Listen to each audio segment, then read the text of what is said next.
you that mobile phones should be switched off during this meeting or put onto silence, please. Please remain standing while my chaplain, the Reverend Robert Balfour, leads us in a prayer.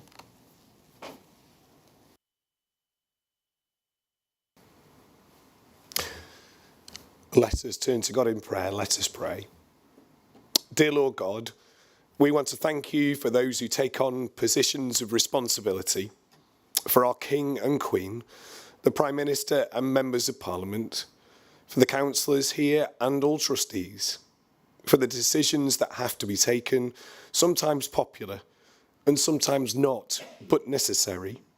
We thank you for all those who give up their time and energy to volunteer in many areas around Tameside to make this area a safer, cleaner and welcoming place to be. We come, though, with matters of the world on our mind, as well as what lies ahead in this meeting. We pray for peace in a fragile world.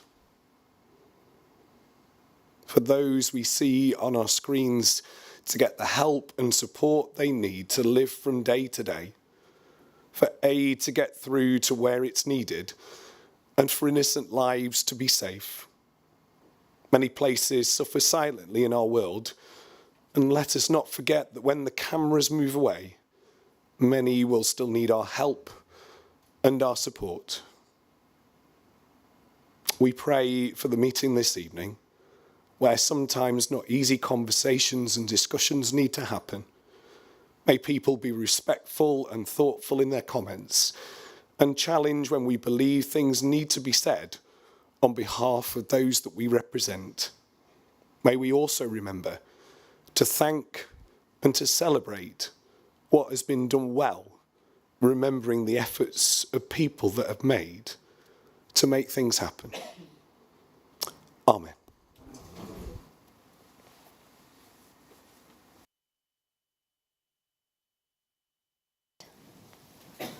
Is this on, Joe? How do you turn this on? Yes.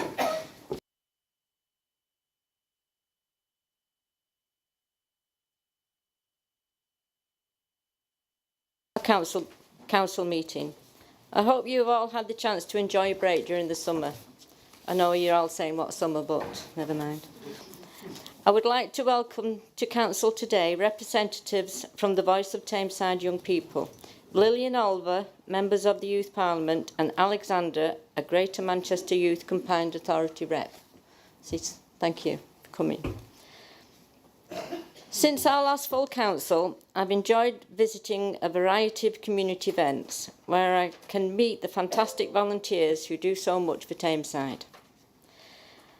I attended Denton Carnival and Mottram Show, two wonderful events back after a long break. The Anthony Seddon Anniversary Gala, the Prince's Trust Awards, which is one of my favourite events. I have welcomed Scouts, school children and 26 Canadian and New Zealand people into the Mayor's Parlour. I was delighted to attend the monastery, Manchester, to see two of Tameside's residents presented with their British Empire medals and honorary MBEs. I attended the Festival Theatre, the opening of the Ace the Muse Care Home, and the new Litter Hub in St. Peter's. I also attended the Beer Festival in Hyde. That was a good night as well. I have visited several schools to present art awards. The children are always interested to hear about the role of Mayor. We have had 3 citizenships events with people attending from 15 different countries. I attended the civil launch of Black History and Heritage Months.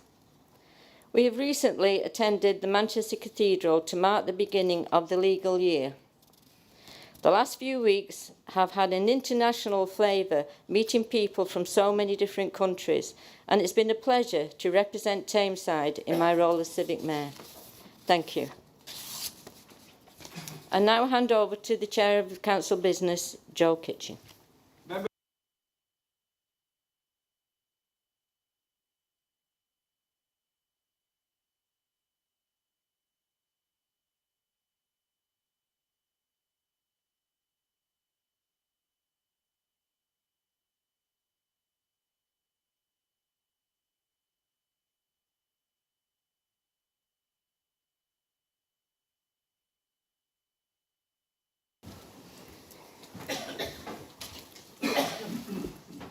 Could I ask that item 2, the council minutes, if Councillor Cooney can move that, please?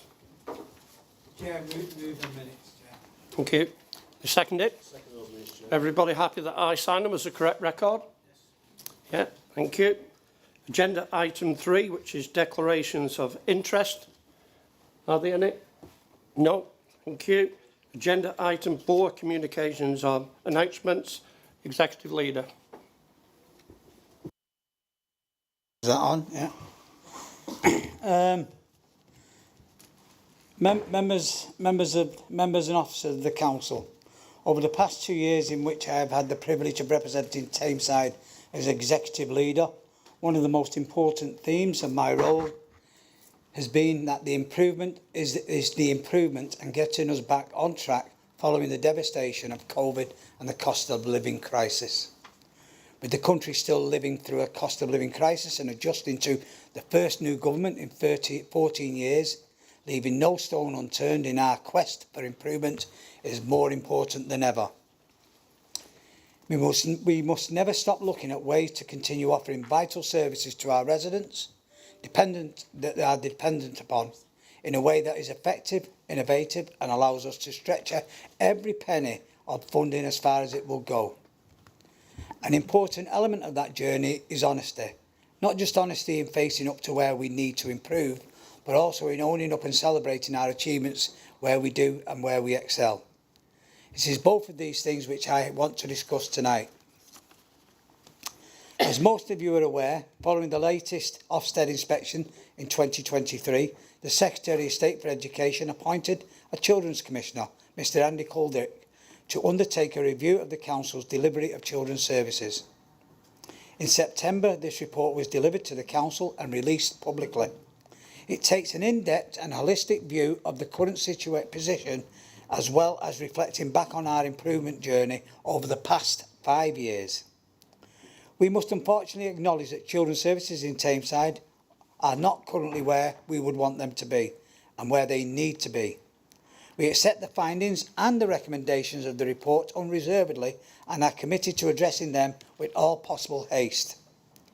To that end, we have developed a comprehensive plan to begin addressing the issues identified in the Commissioner's report, organised into 2 themes ranging from improving practice, culture, leadership, staffing appointments, performance, scrutiny, partnership, working with corporate parenting and delivery. Our efforts will be supported by the Commissioner, who will continue to work closely with us to our next full inspection. The Department of Education will also partner the Council up with a good rated local authority of Children's Trust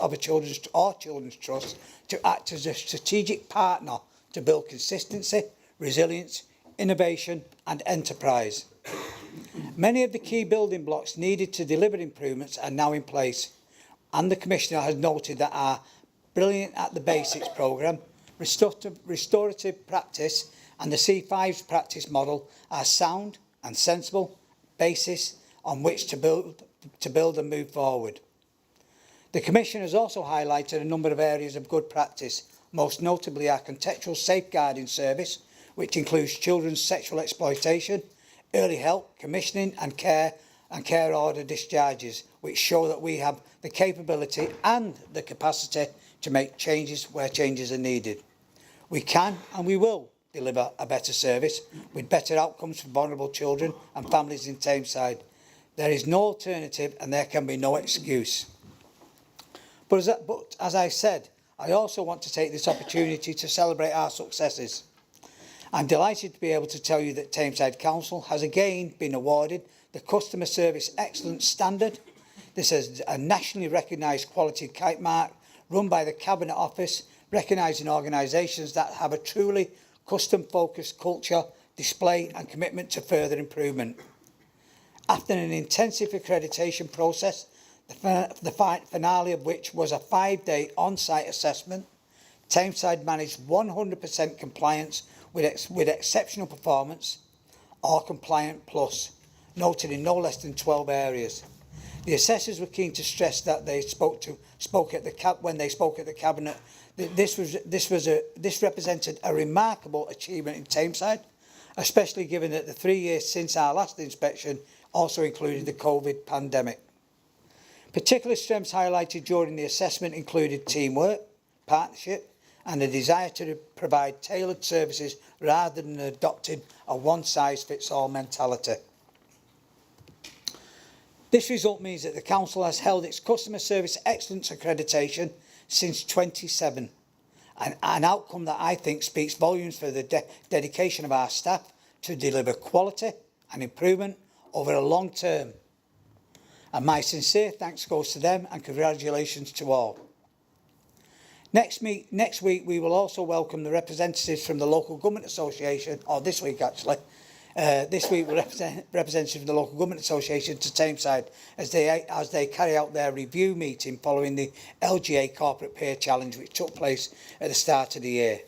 The review team, headed by the Assistant Chief Executive of the North Lincolnshire and Milton Keynes leader Peter Marland, will provide us with a chance to update them on the progress we've made again and against the recommendations from the original Peer Challenge, including measuring performance, building capacity and developing plans in a number of strategic areas.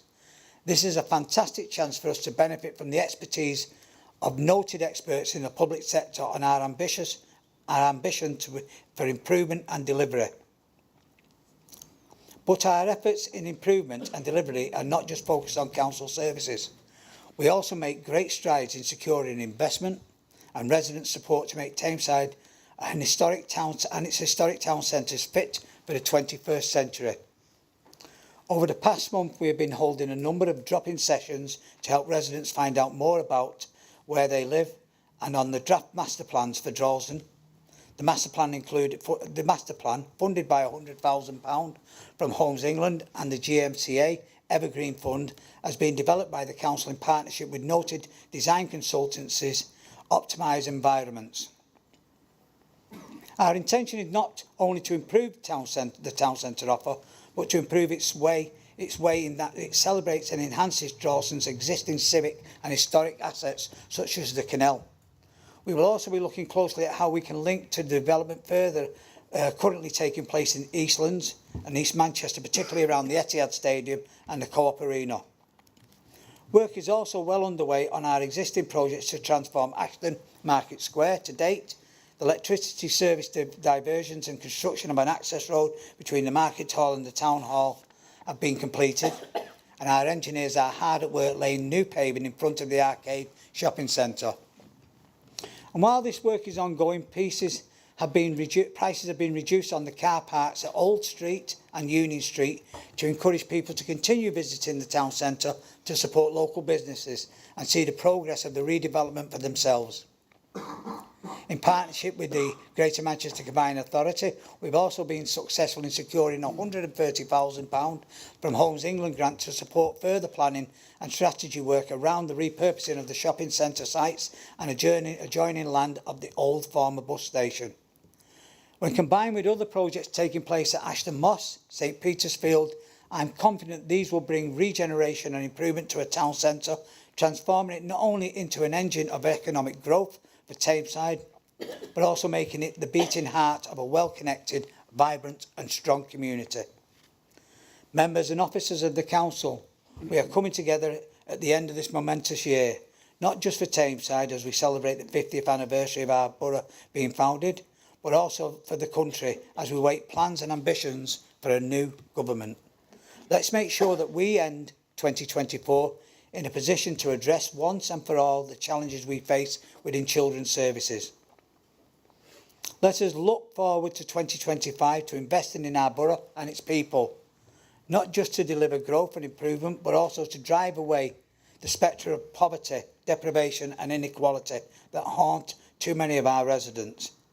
Our goal remains the same as it has always been: a better Tameside, a fairer Tameside, and a Tameside that we will be proud to call home. Chair. Thank you. Councillor Cooney, can you introduce the Chief Superintendent? Yes, has just been appointed, and I've done some already work with him. I think you've already haven't. You've seen the Operation Avro and the work that's done. So I'm pleased and proud to recommend, and also a relative for those of Manchester United fans of the Greenough brothers. So, Chris, thanks very much, and he's going to address the meeting. Thanks very much, Chris Foster. Madam Mayor, Chair, Leader, members of the Council, forgive the glasses. As I'm growing older, I'm getting more grey hair, need longer arms, and my tunic appears to have shrunk in the cupboard. So forgive me for peering over my glasses at you. It is a real privilege to be invited to speak to you as the new District Commander for Tameside, and I thank you for your warm welcome, Leader. Some of you I've met before. You'll know my journey to Tameside, both literally and metaphorically. I drive over from the brighter side of the Pennines every day from Home Firth, and not wanting to turn the room against me, though I truly appreciate how you've welcomed a Yorkshire lad who's through and through Yorkshire into your community. Although having said that, I have forgotten the interpreter to so you could understand my Barnsley accent. In 2021, at the height of COVID, I transferred across to Greater Manchester Police on promotion as superintendent from South Yorkshire. I spent 18 years in South Yorkshire. Never thought I'd move, but the move to Home Firth made me look onto this side of the Pennines and gave me the opportunity to broaden my experience. Previously, as I've said, I've worked in Barnsley, I've worked in Rotherham, Sheffield and Doncaster. But prior to that, I was a deputy head teacher for nearly 10 years. So I came late into policing and hopefully bring that breadth of experience that teaching brought me. Tameside was my first district in GMP. It's held dear to my heart for several reasons. It was my introduction to Greater Manchester Police, my first professional foray into Manchester, but I do have a little bit of Manchester blood in me. My mum was born in Crumpsall and raised after the war before she left to teach a training college in Edge Hill in the 60s. And she's really proud of that, and again, I don't want to divide the room, but she's a City fan, so I got some grumbles then. I had a bit of a bet thinking how long would it be before Mr Cooney mentions the 7-0 defeat that Barnsley were inflicted on by Man United, but he's been kind enough to spare me that one. So after 18 months as Superintendent of Operations, I was asked to work on the digital policing programme at headquarters, and a further 18 months later, I gained the experience necessary to achieve substantive promotion to Chief Superintendent. And I was delighted to be established in post formally as Tameside District Commander on the 1st of October. I've been here for 3 months prior to that as District Commander in a temporary role until I passed the interview. So it has been a pleasure to return, a pleasure to get to see some familiar faces and a pleasure to meet some new faces as well. So Tameside reminds me of home, and you might think, what's Barnsley and Tameside got in common? The people, the place itself, the housing, the community, the open spaces, the market squares. It's a welcoming, friendly, down-to-earth place where people say it as it is. I'm proud to come from Barnsley, but I'm equally as proud to be able to work in Tameside and be welcomed into our community. If I may, I wanted to give you a few figures. I'll not bore you with them, but I suppose I'm setting my stall out, my baseline for you to hold me to account. Tameside has recorded just over 6,400 crimes in the last 3 months, which compared to this time last year is a reduction of 2.2%. We've solved 12.2% of these crimes. Again, an increase from last year, which was at 10.6%.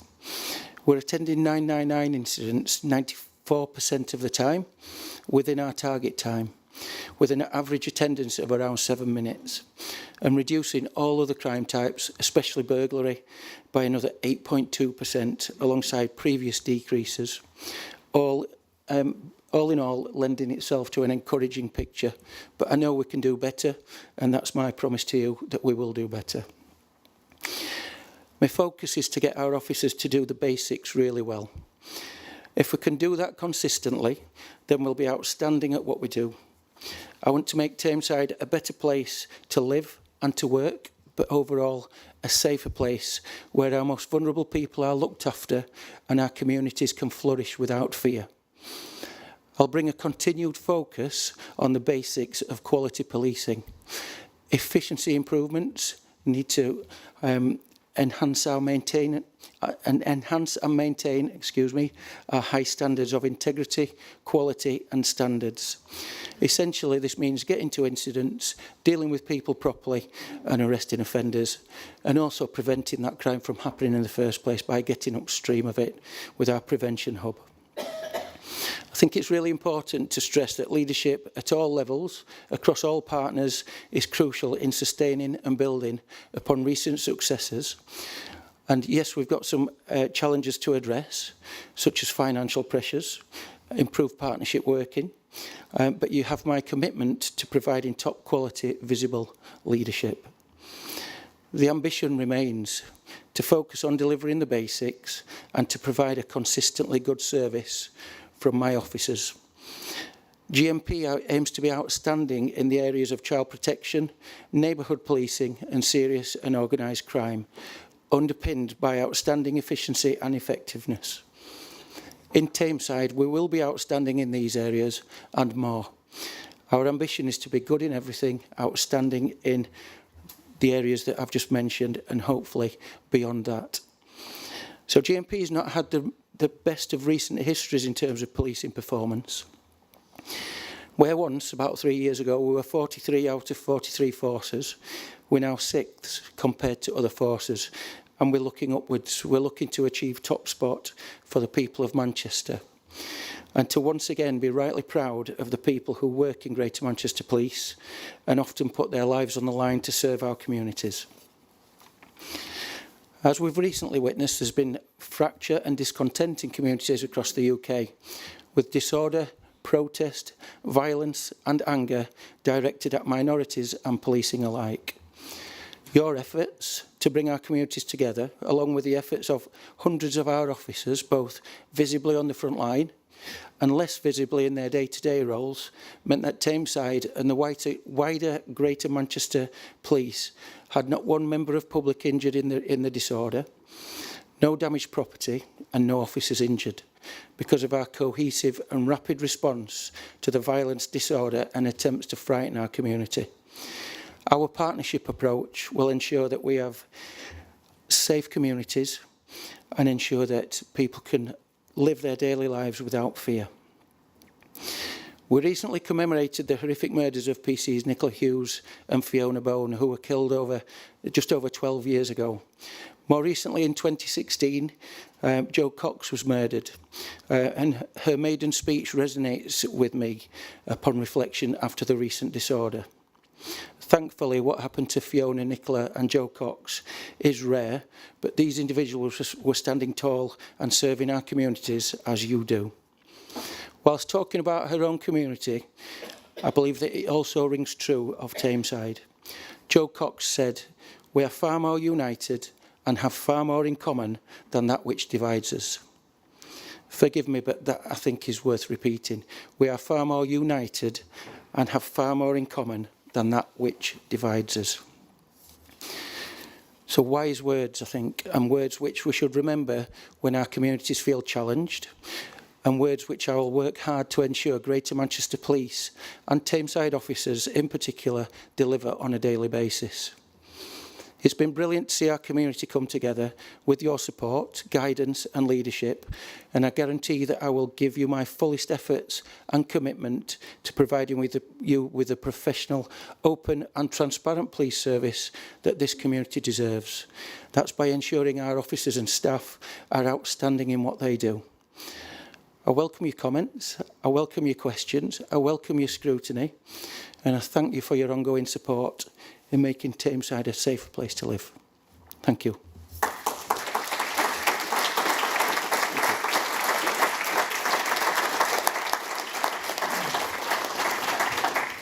Councillor Cooney. Can I thank you, Chris, for that presentation, and I'm quite sure we've got the best Chief Super, and certainly have a good relationship. Not just we as a council, but the public as well feel confidence, and you give up that confidence that you're there, you're working for them within the community, and thanks very much for that. I know you have to leave, so thanks very much, Chris. Appreciate that. I've got an announcement which I need to make because It's about a cabinet change that happened during the summer period. If you remember, I mean, Councillor Costello referred to, would we be changing the chair of children's or the lead member for children's services before we had the AGM, and I said we would. I didn't do that till we'd actually had all the reports, and then reports came in, and when they did came in, then what we did was I said it would change that. So I would welcome Councillor Smith as the now lead member for children's services, and already I found her robust, challenging, and that's her role. But also we bring someone who's got a great knowledge within, she was in education and within children's services. So I welcome that, and I know, and quite rightly so, that she's going to be challenging not just to us at the council, but also to the commissioner, but working with everyone. And I think that's important. So I'd certainly like to thank Councillor Fairfowl for his work that he's done. But as I said, the changes happened, and thanks you, Teresa, for taking that post up, all of children. That's it, Chair. I don't think there's an announcement, I think, from Councillor Smith. Have you got an announcement, Teresa? I've just got a few updates. Yeah, is that okay? Yeah, thank you.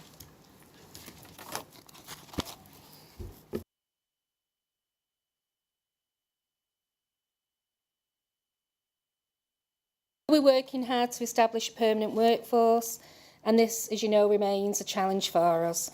We look forward to our new Social Work Academy, and we'll soon be starting the permanent recruitment for our heads of service. In the interim period, I'm pleased to say that Dr. Catherine Driscoll will be joining us on Thursday. I know you've already had a briefing about this, but just to reiterate, she's a highly experienced and knowledgeable person. She's got experience across children's services, including SEND, and I'm sure you'll join me in extending a warm Tameside welcome. Our Monday Tea Club for young people has become a really popular event. From small beginnings, they now have a good number of young people joining each week to enjoy a homemade meal and to learn cooking and independence skills. They've recently teamed up with the Slow Cooker Project and supported a group of young people to learn slow cooker and casserole recipes, and were able to gift a slow cooker to each of the attendees, which was wonderful in terms of supporting healthy and nutritious meals and on a budget. Also, they've welcomed the Civic Mayor, Betty Affleck, to the Tea Club to meet our young people and learn more about why they set up this weekly activity. They were particularly delighted when Betty joined them recently as a friend to the group and worked alongside each of our young people to teach them how to make pastry, and together the group made some fantastic pies. It's our hope that the group will grow in membership and that we can support as many young people as possible to develop their skills and share their experience. Please keep your eyes open for an email later this week for an invitation for you all to join the Tea Club. And lastly, our virtual School Education Awards will be held on Wednesday, the 23rd of October at Clarendon College. This event will celebrate the wonderful achievements of some of our cared for children and young people, and will feature a musical performance by a band that's organised with the Tameside Music Service, food cooked and served by students at Tameside College, and is sponsored by a range of Tameside businesses and charities. Thank you. Thank you. I think that's the end of the announcements. Before I go on to agenda item 5, I'll go back to apologies. We've received them from councillors Bowerman, Bray, Chadwick, Joski, Costello, Ferguson, Quinn, Newton, Reid, Ward and Wills. Any other apologies? Thank you. Now go on to agenda item 5, which is the council's big conversation. There are no questions. So then move on to agenda item 6, meetings of the Executive Cabinet on the 31st of July, 21st of August, 25th of September. Are those moved? Move them, Chair. I seconded. Second those, Chair. Any questions or comments from anybody? Councillor Dickinson. I think I'm on. Yeah. Thanks, Chairman. Executive Cabinet, 21st of August 2024, minute 39. UK Shared Prosperity Fund update. Resolved that the Council enters into a Tameside Additional Services contract with the LEP for works at Ashton Old Baths. Resolved that the Council enters into a Tameside Additional Services contract with the LEP for the works at Ashton Market Hall. I've looked at various paperwork and I doubt whether the LEP additional services contract is legal.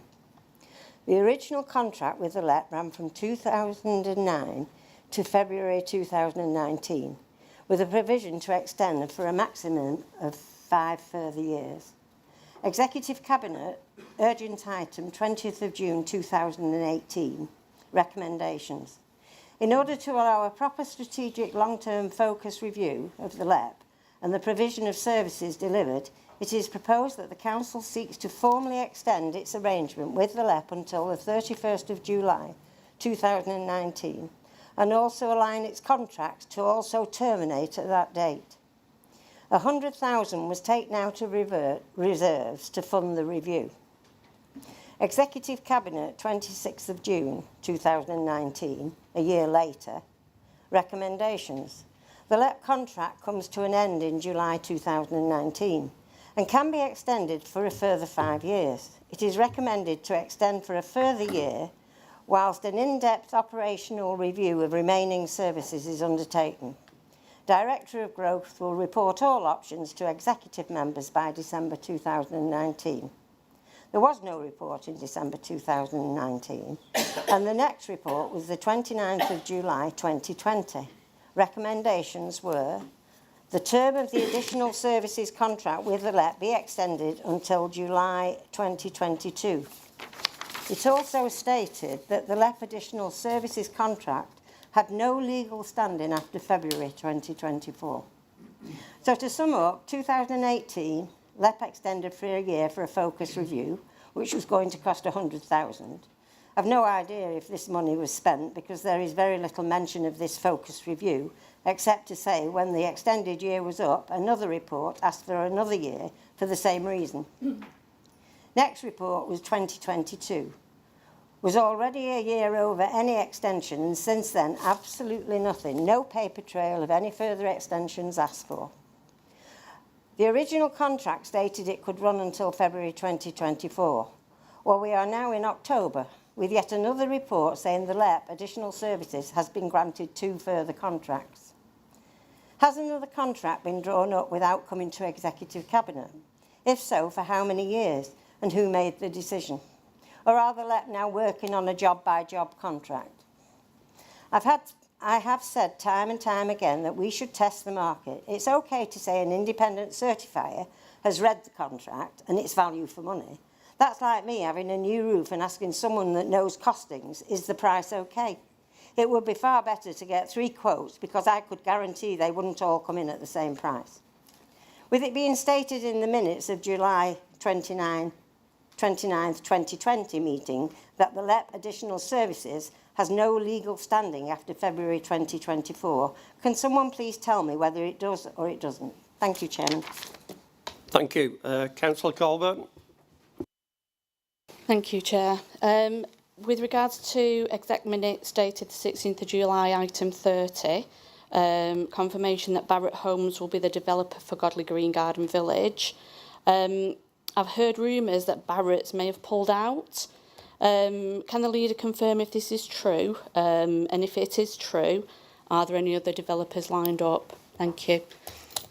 Thank you. Councillor Billington. Thank you, Chair. Just want to say that I fully agree with what Councillor Dickinson has just said, who has tirelessly highlighted the relationship with the LEP and the lack of value for money for taxpayers.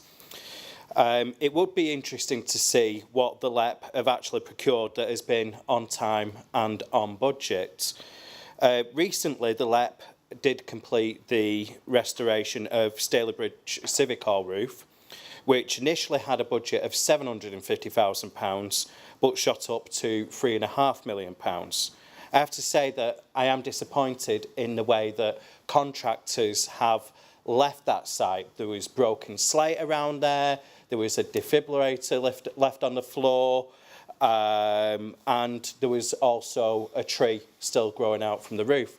Now, I have to say, that's how it was left.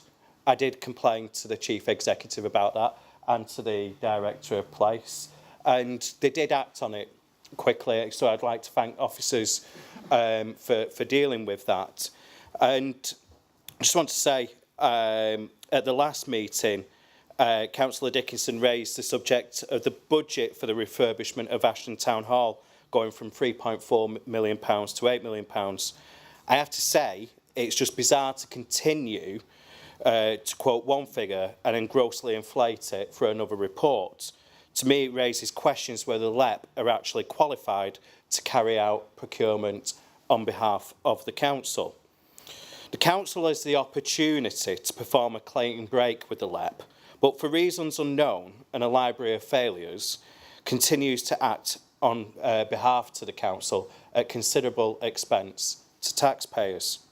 I know I'm not alone in my scepticism, and I would like to thank Councillors Feely, Beardmore and Pearce in recent Stalybridge Project Delivery Board meetings, where we do all have concerns, including Councillor Dickinson and Tilbrook when we've been in those as well. So it is a cross-party concern of the costings for Stalybridge Library. And I'm just going to go over some of those. So the budget for the library stands at £1.8 million. Of this, £627,000 is for addressing a number of issues and improving accessibility. No problem with that. However, the LEP receives a fee of just over £25,000. Robertsons are being paid £326,000 for construction works, plus a £78,293 payment for operating profit. Project design fees run into £114,000, and members were presented a list of works identified for the library and the art gallery, but due to the costings provided by the LEP, it means that we're limited in what the council can deliver. I don't want to delay things further, but I do think we need to revisit this and take this contract back from the LEP and get someone else to do this. Because for me, it's about what we can deliver for Stalybridge. I don't want people to come away disappointed having spent this money and not seeing much for it. And that is a view shared by other members, not just Conservative, but Labour members on that board as well. On the board, I would like to say, unrelated to Cabinet, our political differences are set aside, and we do work for the betterment of Stalybridge. It does work really well. And I'd like to thank Councillor Beardmore, who has taken that on as chair and does a good job in that. You know, Adrian set that off initially once with the, the Town Centre Challenge, and he did a lot of work there, and that's being completed now. But also as well, what I would like to say is that the team that we've got in place now with the officers led by Julian, they are a real credit to you, and I'd just like to thank you for that as well. So thank you. Thank you. Any other questions or comments? No. Councillor Cooney or exec members to respond. Yeah, thanks, Chair. Let's address some of the points Councillor Billington made regarding some of the work going on in Stalybridge. I think just in terms of some of the costs that you mentioned, I don't think anything's actually finalised yet. And as far as I'm aware, the project and the cost plan hasn't yet been subject to approval, which is going to be early 2025. I know we have our project board meeting on Thursday, so perhaps as a group we can pick it up there, if that's okay with you. Thank you. Regarding the point of Ashton Town Hall has got 3.4 million. That's all that's going to be spent on Ashton Town Hall. We've said that from day one because that come from the levelling up money and not from anywhere else. So if someone wants to try and come in with a bill of £8 million, that was never going to happen. What we have said, the whole of the levelling up, it's prescribed where it goes, and that's what will be spent on there. So in that sense, I don't know where the 8 million is coming from, because that's not happening. Regarding framework agreements, stars, procurements, I was of a time during when you councillors, if you were passing on a Friday, and some have been here long enough, you were passing on a Friday, you'd come in and you'd have to, not really, you know, you would be the politician then that would sign them off, free quotes. Not really anything in depth. The LEP is an arm, not like framework agreement, whatever, that actually then gives out our work. But we say whether we want that work doing We say what we're prepared to pay for that, and then it goes out. It's not Robertson's say, oh, we'll just come and do that. So we do have that. Now, on all these projects as well, they're also subject to external audit.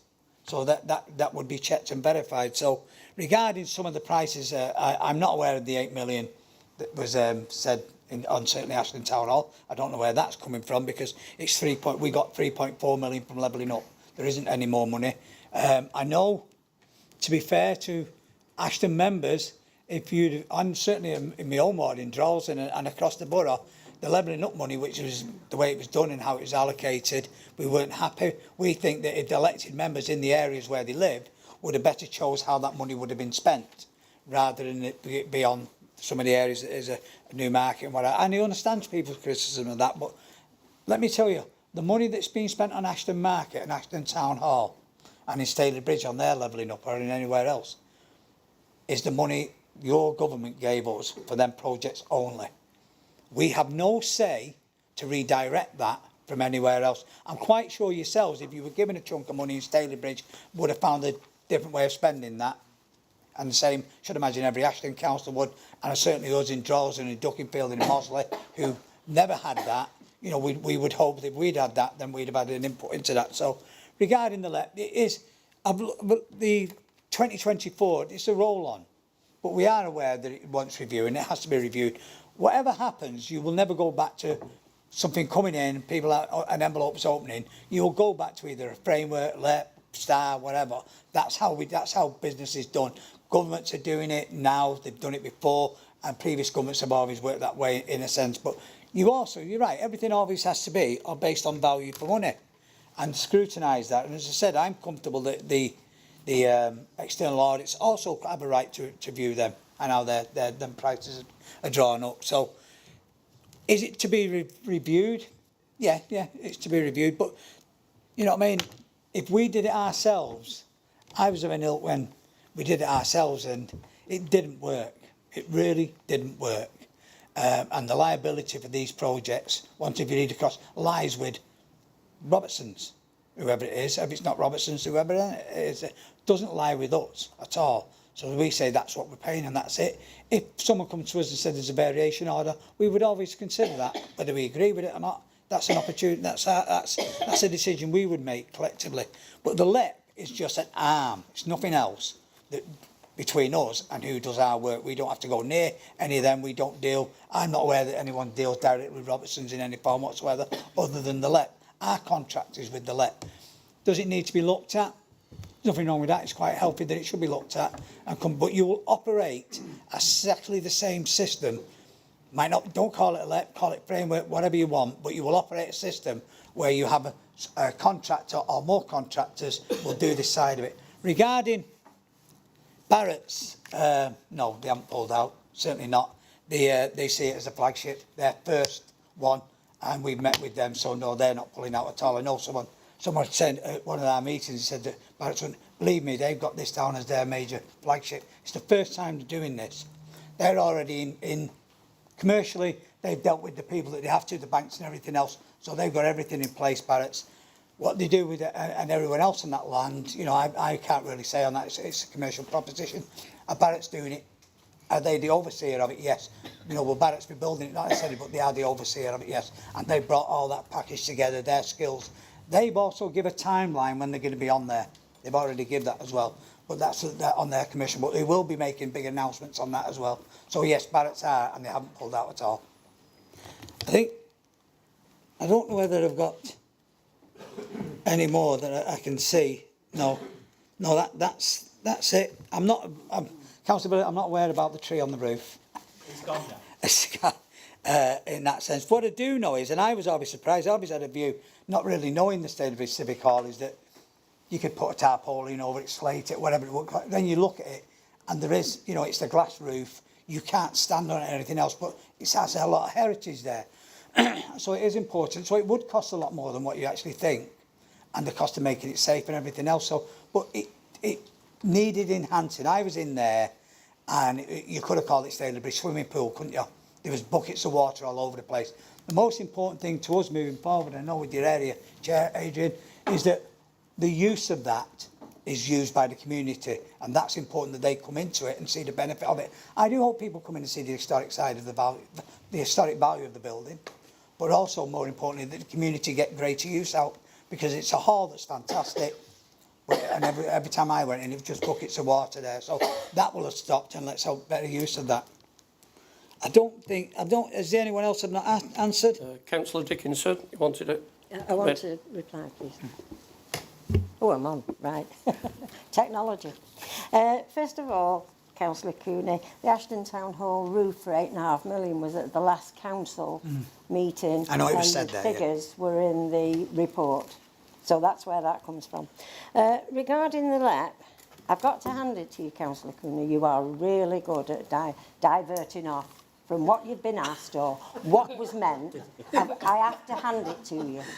The question was, is it legal? You never approached that at all. But never mind. I want to say that, and these are facts. These are not something I've made up. They are facts. In 2019, the two directors that ran Carillion for Tameside, they ran facilities management and the building control. They got a job with Robertson's in October 2017. In February 2018, Carillion went bump. Within 2 weeks, and I get that receivers were charging us loads and loads of money, within 2 weeks we'd taken Robertson's on. So the same directors that worked for the job in Carillion worked for Robertson's. The LEP at that time was run by Elaine Todd, who worked for Carillion. Obviously, with Carillion going bump, she didn't have a job. So Amber, who have the majority shares in the LEP, took Elaine on to run the LEP for the Robertsons. So you've got the same three people that I think made a total mess with Carillion running this outfit now, and we've never moved on. It's just unbelievable that we've never looked at another format. Every single job goes to Robertson's. The last time I questioned the LEP, Councillor North said, yes, they do procure. I've seen no evidence. I've seen no minutes. I've seen no other firms come into it. It's all Robertson's. So Robertson's, sorry, not Robertson's, the LEP was set up for building schools for the future. The LEP will run till 2036 for the PFI. The additional services was an extra contract, and it had to finish in February 2024. And it's that people are not answering me. Thank you, Chairman. Thank you. Councillor Cooney. I'm told one of my colleagues here has said that Miss Todd is actually self-employed, so I don't know that she works at Robertson's or whatever. The reality is one thing is that what happened in Tameside with Carillion had nothing to do with the collapse of Carillion. I mean, you said they made the mess of Carillion, because Carillion's collapse was that they were millions and millions and millions around the world, and even your government, Theresa May, offered her a £6 billion contract for that eventually Rishi pulled out. No, I'm going to get to it. Regarding that Carillion, so they didn't make a mess of it. Robertson's will procure. They don't actually have a builder, in a sense. They will get builders in from here, and hopefully what I've always said, it should be local. Right. Regarding the legality of it, I'm quite sure, I'll be very surprised, certainly us in this arena, are breaking the law. So is it legal what we're doing? I'm quite sure we'd have been advised if it wasn't. So I'll make that clear. So I'm not getting around that. I'll be very surprised. Well, no, we're not. Yeah, but you might not like how it's been extended. I accept that. And there is a review of the LEP. I get that.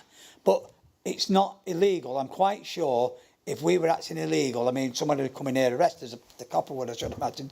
I'm quite sure it's not illegal. And I don't think, Doreen, at any meeting you're at, if someone said, let's do this privately, but it's illegal, we wouldn't accept that. So no, it's not illegal. I do think, but there is a review that needs to be done on it. I don't disagree with that, but you will have the same sort of principle going forward. And a lot of the people who work for Carillion, certainly the FMs and everyone else, under the 2P legislation, then went over to Robertson's. It was us who brought in Robertson's. We needed someone to fill that gap straight away. We had a building that was half done and what have you. So in that sense, so I recommend, commend certainly the politicians and the officers at the time to get that and then to finish Tameside 1. So I've got no criticism of them and how they did that. Is it to review and look at the let? Well, I don't have a problem with that. I think that it's due that, but we have got an extension. There is an extension on there. We're not breaking any laws. I'm quite sure of that. Otherwise, I'd go out here, someone arrest me. But no. So there, I have answered you, Doreen. I'm not aware that we're breaking any law. Did them three mess up Carillion? Not at all. Carillion were borrowing. It was a Ponzi scheme, wasn't it? And what important, the most thing about that disgrace about Carillion was, and certainly I had a lot of members who worked for Carillion worldwide. They lost their job, they lost their pay, and what they were doing was this company was, no disrespect, and companies will do it, but they were propping up the Tory government. They were sat inside Number 10, and they were getting contracts left, right, and centre. They're not the only one. They're not the only one. They're not the only one. And you'll see it in our own party. People are pulling us now and all that. But I don't think it was them three that did that. If you look at the reports, if you look at the reports in Carillion, to be fair, if you look at the reports in Carillion, it was their management structure worldwide who did that and awarded themselves massive bonuses. I'm not even blaming the government for Carillion going belly. What you did have was a poor organisation, it was a Ponzi scheme. They were borrowing off one job to pay for the next, and that's how it went. And eventually, it just collapsed. And there's some very good documentaries on it. And I know my own union, Unite, did a very good report on the Carillion. And there's also been audit reviews of Carillion, because criticism also is with the auditors who were doing Carillion, that everything was all right. And they seem to have been, these are Ernst & Young and all the others, the top houses that do audits. And they seem to have skipped by any problems whatsoever, in that sense. So, but no, the let would be looked at. Should be looked at. I don't have a problem with that. But we've got, as I said, we've extended that for the time being. Yeah. Jacqueline, do you want to speak? Yeah, I'll just add something to that. Thank you, Chair. In terms of the LEP and the contract, I think the best thing to do is to provide you with the legal background as to what has happened since February 2024. And also, so I think it's best to give you a note on that. And I would also say that in terms of the design and build elements of the LEP contract, we've not called on them to do any of that since February. And obviously there are other frameworks, for example, Homes England, there you are. Yes. I better say other frameworks are also available. So they would be available to call on if we wanted to do design and build. But I will make sure that you get a briefing note on it. Thank you. There's no more. Do you all accept that we receive those minutes? Yeah. Thank you. Agenda item 7, overview panel. Councillor Sweeton to move. I'll move that, Chair. Is he seconded? I'll second that, Chair. Thank you. Councillor Billington. Thank you, Chair. Just let me get up to the right point. So in terms of audit and overview, I'd like to raise the issue of asset disposals. I was surprised to see in the executive decision dated 25th of September that the termination of the lease of the stables at Cheetham's Park. This was done under a community asset transfer from the council to Works for You, a commercial enterprise which the Chair of Audit is employed by. Indeed, in an interview with the Tameside Reporter on the 7th of July 2022, another connected organisation which employs Councillor Sweeton to host the Tameside Business podcast, the article states that Councillor Sweeton had, and I quote, worked up an expression of interest on behalf of Works for You for both buildings to submit to Council. At the time of this application, it was known that Councillor Sweeton was in paid employment from Works for You, but he had not declared this at the time in his register of interests. Given Councillor Sweeton's position at the time of being the Cabinet Member for Growth, which has involvement in asset disposals, I thought I could smell a rat. When I highlighted this, Councillor Sweeton made legal threats to myself and my Conservative Association, none of which came to pass. All talk, no trousers. But the real reason was to silence opposition during election. I was, however, right. The agreement between the council was that the stables would be leased on a peppercorn rent in exchange for refurbishment of the building.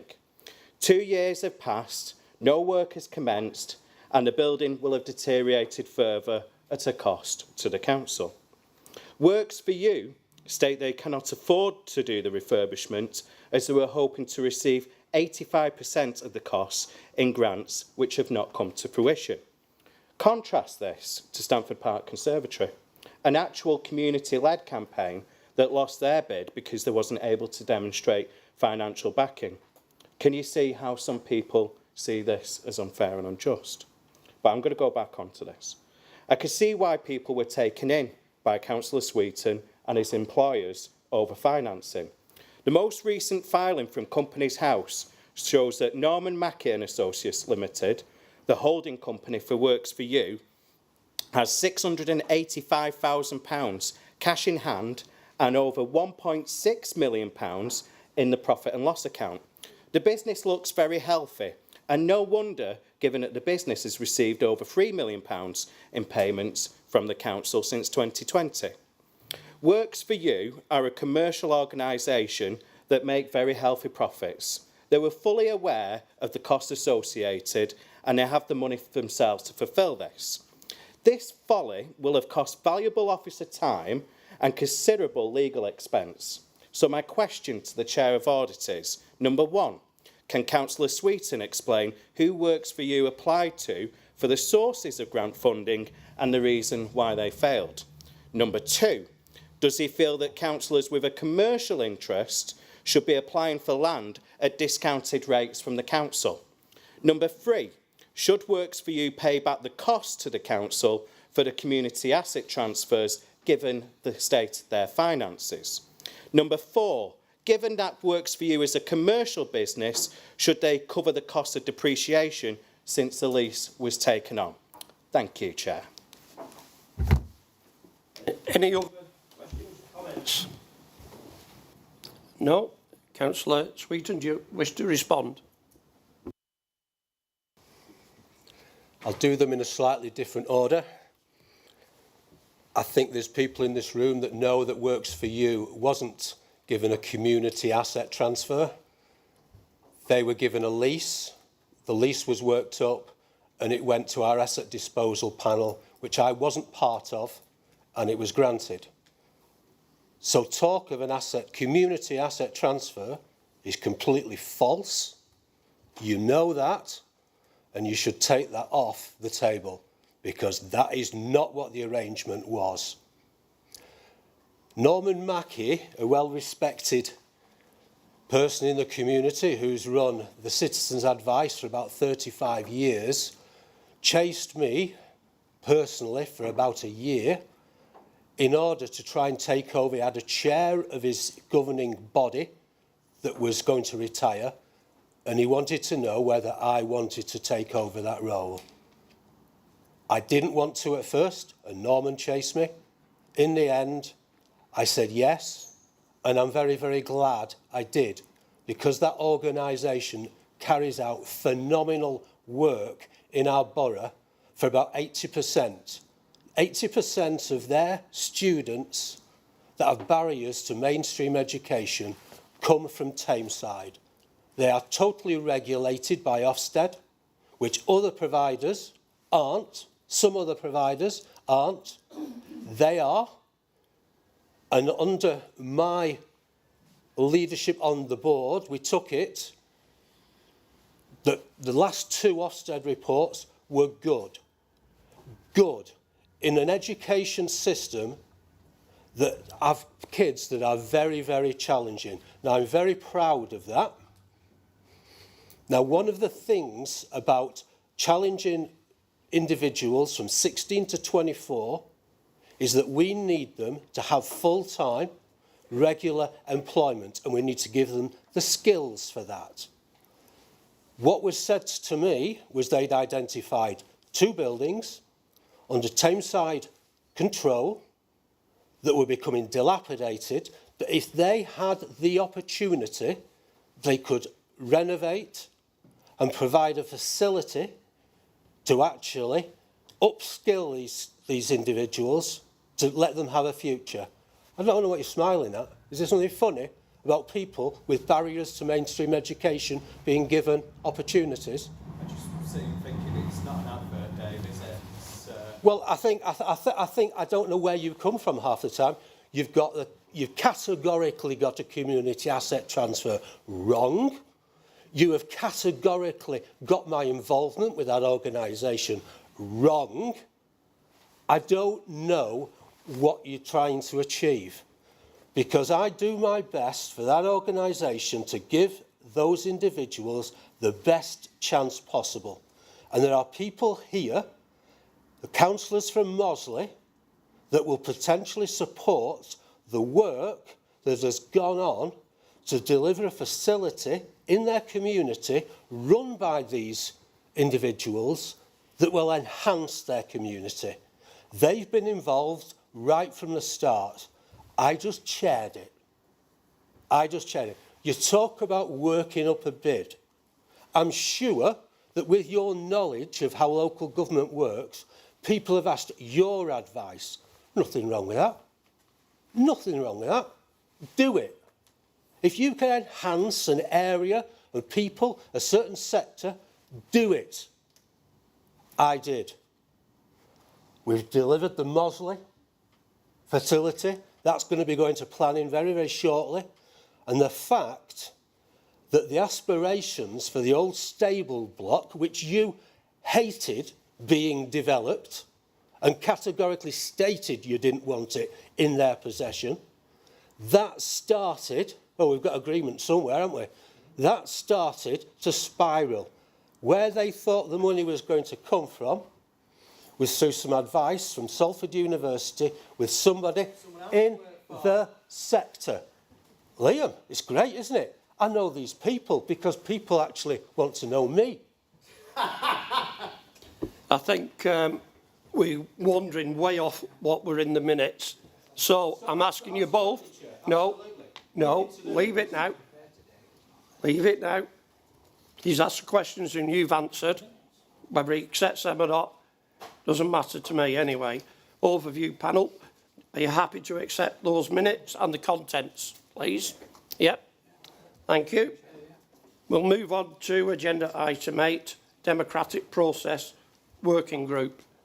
Councillor Fairfelt. Thanks, Chair. Yeah, I'll move those. And just for members to know that the minutes were received on the timetable, believe it or not, we're talking about elections again, but polling stations. We've had two elections quite close together, and I don't know if we've thanked the staff, but they're excellent. The same size staff have been excellent on both elections, and I'm sure they want a break now next year and the following year. So fingers crossed we won't get that. But now's the time to have a look at your polling stations. If you're not quite happy with them, is that feed that into Democratic Services, and that will be reviewed by the working group. Thanks very much, Chair. Move those.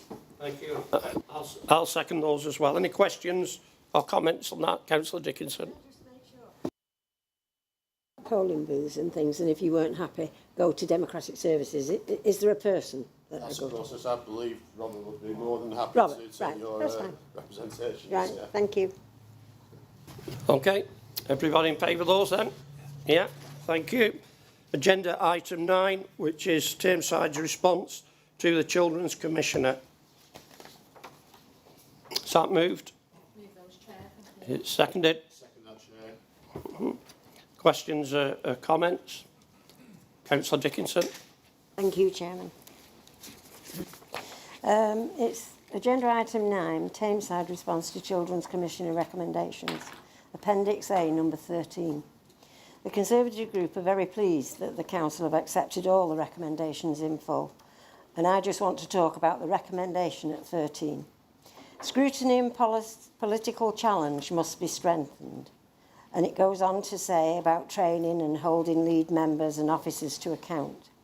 In his report, the Commissioner says it was brought to his attention that there has never been a decision of the Executive Cabinet called in by overview and scrutiny, then says about the reason provided was the depth of pre-decision scrutiny. We all know that's not the real reason.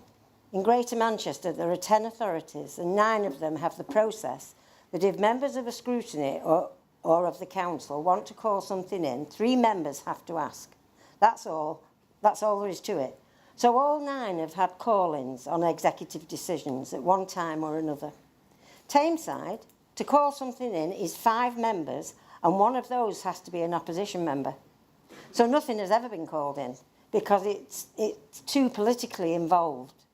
And all the transformation programme reports that anyone writes are not going to work until the constitution is changed and we have a cross-party scrutiny where openness, transparency and call-ins are a natural process. Scrutiny and the other 9 authorities have their own department attached to democratic services, and all scrutiny minutes go to full council for an open cross-party debate. Not Tameside. It did set off the same as the other authorities and was a lot stronger then, but was quickly altered. Scrutiny went from being independent of executives to being placed in with the policy department, the very people they were scrutinising. And minutes of scrutiny stopped coming to council and went to the Overview Audit Committee. So instead of 57 members discussing recommendations, as used to happen, we went to 10 members and 1 opposition. Until the constitution is changed to sort these 3 problems out, scrutiny will never improve because there is no freedom for people to really scrutinise, and all the training and transformation reports won't make a scrap of difference. If this council is really serious about change, then now is the chance to prove it. Thank you, Chairman. Thank you. Councillor Khan. Thank you, Chair.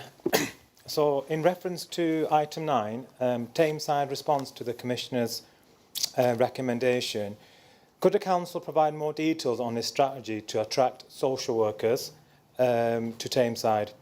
Given that this is a recognised national challenge, the report provided limited insight into how the Council will address the issue of high and often unmanageable caseloads for social workers.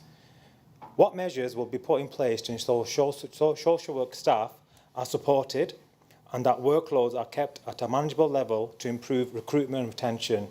Let's be honest, recruiting social workers is not an easy task, and especially retaining them in Tameside. And I know that Councillor Smith she's got a tough job ahead of her. Oh, and I've got another question, sorry. And regarding item 9 again, Tameside response to Children's Commissioner's recommendation, can the Council explain how the report will address the issues of family poverty, which Councillor Cooney mentioned earlier, housing and energy cost pressures, as well as poor access to early support services? These factors are critical in supporting children and families, yet the report lacks clarity on how these challenges will be tackled. The public seeks assurance that Tameside Council has a clear plan to address these urgent issues. Thank you, Chair. Councillor Billington. Thank you, Chair. I've read the Commissioner's report over and over again, and it basically confirms what we know from previous Ofsted reports. I'm grateful for the Commissioner highlighting concerns around scrutiny, which has been addressed by Councillor Dickinson earlier. Frankly, it doesn't shock me. But what did shock me was the way that some members of the Labour group have jumped on this opportunistically, with some of them mounting their own leadership bids and to feed false information to the Tameside reporter over a member of staff. You think it ends there? It doesn't. What's the next step for those with lofty leadership ambitions? To install Councillor Peter Robinson as Chair of Children's Scrutiny, Tameside's answer to Joe Biden? In seriousness, the Commissioner highlighted shortcomings in scrutiny. What do you honestly think he would make, having met Councillor Robinson, should he become Chair? And I have to say that I am glad that there are members in the Labour group who did see sense to vote for Councillor Warrington. Whilst not everyone's first choice, given previous history, but Councillor Warrington has paid the price for that, and I do think, given her service to the borough over the years, she is deserving of a second chance. I know I've had my fair share over the years. And I do believe of the 2 options, she will do a much better job, and I would like to wish her well in her new role. I am disgusted, really, that members thought that the first response should be about themselves, but not about the children at risk. I came into politics because I want to improve the lives of residents, give back on the trust that my residents elected me with. I want opportunities for residents that I didn't necessarily have whilst growing up. I did have some other things to say, but I am going to leave that out based on some advice. But I would just like to leave it at that. Thank you. Thank you, Councillor Billington. I'm not happy with you, with your references towards one of your fellow councillors, Councillor Robinson, who's done an excellent job for Tameside over decades and represented Newton as well. So that's out of order. I'll now move to Councillor Roderick. Thank you, Chair. Before I move to my question, I would just like to congratulate Councillor Warrington on her new position, and also Councillor Smith. As a former chair, I know it isn't the easiest of jobs, and I offer my support to both of you in any way that I can. So, moving on to item 9, Appendix A, Section 13, particularly around the Scrutiny Transformation Programme, which is a document that I particularly welcome as a previous chair. I recognise that it includes a great deal that myself and other chairs of scrutiny have previously been asking for. And this is particularly around training, access to good quality data, and ensuring that we bring scrutiny into the policy formulation process, which is a good way to get to a point where we hopefully will not ever actually need call-ins. But I absolutely accept that it should be something that we have as a function. So my question relates to the note within the Scrutiny Transformation Programme report that dedicated officer resourcing is the strongest factor in scrutiny efficacy. Over the year that I was the chair of scrutiny of Children's Services, we had a single dedicated officer for all 3 scrutiny panels that cover all of the work of the council. So my question is, part of this transformation programme, will there be a review of the level of dedicated officers available to scrutiny? And if, as I would suspect that it should do, it decides that we need more officers dedicated to scrutiny, will resources be made available for that? Thank you. Councillor Robinson.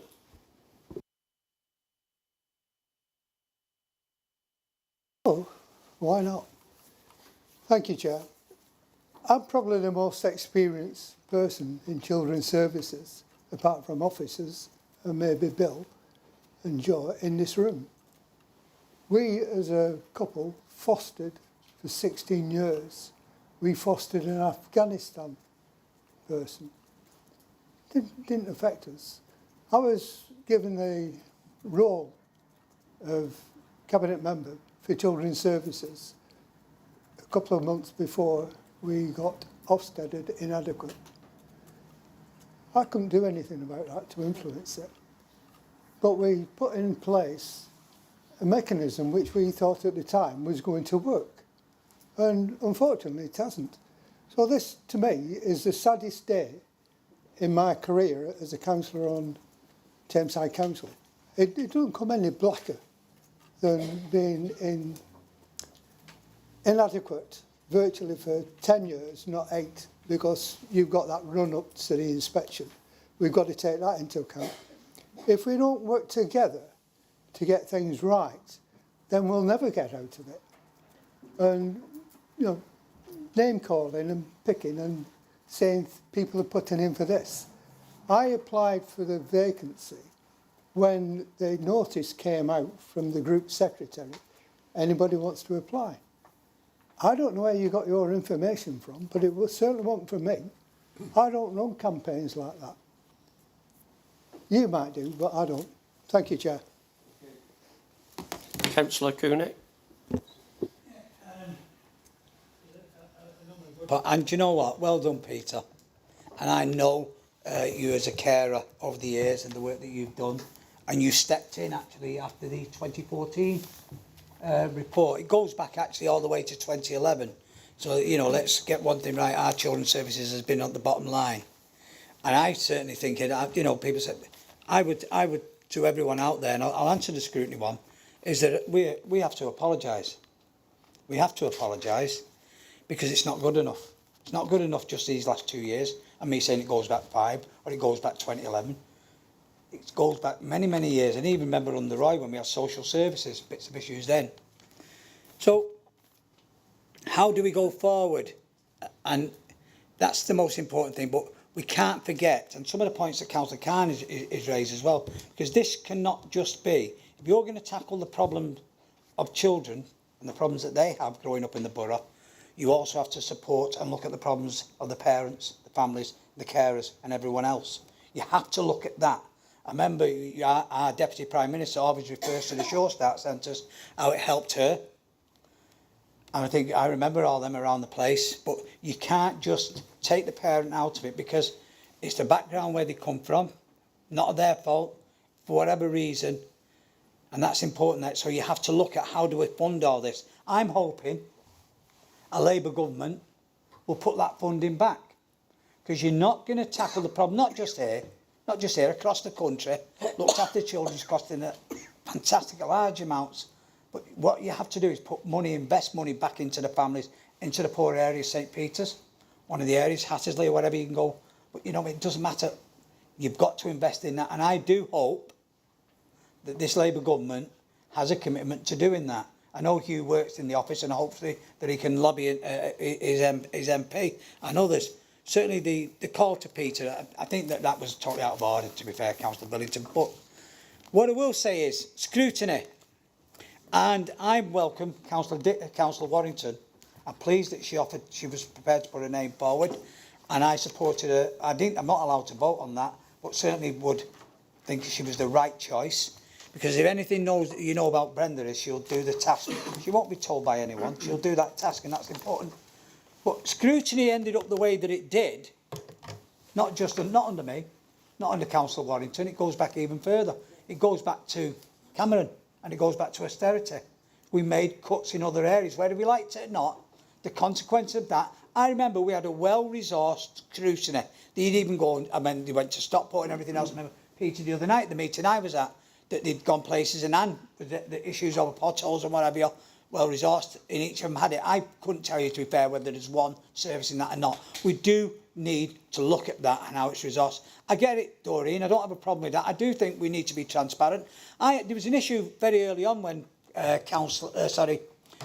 Ali P got the job, and she attended a scrutiny, and there was concern on both sides whether she said children were safe or not safe or whatever. And I know the deputy chair at the time, he was clear, but I got the chair of scrutiny in and said that we're going to reconvene that meeting because the scrutiny panel need to be assured. But then again, you see, but if you've only got one person servicing that and then the minutes and everything else, so it is important it's well resourced, but more importantly, can it be called in? I get that, Doreen, I don't have a problem with that. I think we need to look at that. And I know with Councillor Warrington, and she'll tell you that, and I've said that, and I give that commitment to everyone here. I think if scrutiny works well, really well, then you wouldn't need the improvement panel, because them issues will come up in the scrutiny. But what we do need is people who sit on scrutiny to be of the right skills. And I'm not criticising anyone here, but therefore then if they haven't got them, what training are we giving them so they've got them skills? So whatever member goes on there, he's got the skills that they need, or she's got the skills that are required, either side. So it's important that what training are we doing? And we look at that as well, because you've got to do that. But we have to look at everything we do in children, not just one part of it. As Councillor Khan said, you've got to look at the family network and support poverty. Our commitment is to create jobs, improve people's lifestyles, improve people's wealth by working and increase the wages that they get in the borough. You know, there's a lot to be done to do that. Otherwise, you end up where you are, and we shouldn't have excuses. I welcome the Commissioner. I think at long last, now, I think this is the start of the road out. I do welcome that. I do welcome the DFE working with us, with the improvement panel. I'm meeting both of them tomorrow. Whatever we do now, going forward, will be in discussion with the Commissioner. And that's rightly so. I don't think you can't bring a Commissioner in and fail. It's got to work. It's got to work with the DFE as well. But as I said the other night in our Labour group, you know, you don't lose a boat on a door. No one talks about children or whatever. What you do, though, is children are at risk. And that is more important than where we are standing politically, whether Jed's elected, not elected, whether someone wants to challenge it or do it or whatever. It's about every child. And if one child, as I said the other night, ends up in care, then that child's life is changed for the rest of their lives. And we've got to put them resources in. But we as a council, will do that as a collective. It's the one point we should all stand together, Councillor Billington, yourself and everyone else, Councillor Khan and the Labour Councillor Peter Robinson and all the others. We as a collective have to say we've got to get it right this time. Since 2011, we've been at the bottom, just potting along on the bottom. We've gone out now, we've changed the lead member for children, but we've also got a DCS in, and we are going out also for a permanent one. I don't want, and the lead member, for children, doesn't want interims all the time. So we have to go out and get a permanent one, and permanent DCSs for children, permanent DCS ADs and everything else for too long. And as Councillor Khan said, I don't know how we're going to attract social workers, because it's far more, financially it's better to be an agency. So that's the reality of it. We have started with the collective, with the college, a social worker college with our college here across the road. So we believe that will actually work, and hopefully people who are in the borough and going to college in the borough will come and work for Tameside as well. That's what we're working with, and that's collaborative working, and that's important. So that our ways forward, the call on social, I go to every meeting, I know Councillor Khan works in that area and he knows that. There's a shortage because they'll move around. That's like, I understand that. They're not an area that where you've got in a lot of areas they're directly employed or they stay employed for a long time. It's the nature of the industry that they're in. But more, as I said, we have to move forward. We have to recognise the support that we're getting. And we also have to recognise sometimes, and I certainly don't have a problem, criticism. And some of the ways that we did things have to change and will change. But I'm not going to stand here and say you're all going to get 4 members for each scrutiny panel and everything else. It may be that one's resourced a bit better than the others, I don't know.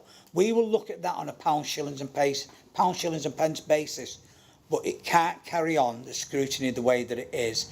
And that's why I really applaud Councillor Waddington for standing up and doing that, because I know how diligent she is.